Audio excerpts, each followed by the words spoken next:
Now, air infiltration can really affect the comfort level that you've paid so much for on the inside of your home.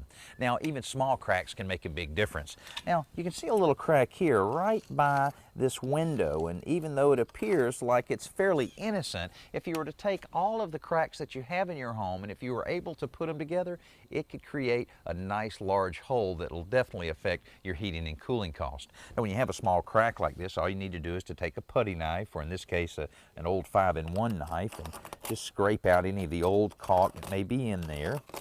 Then take a rag or a paper towel or something to just kind of brush out all of the dust that may be in there.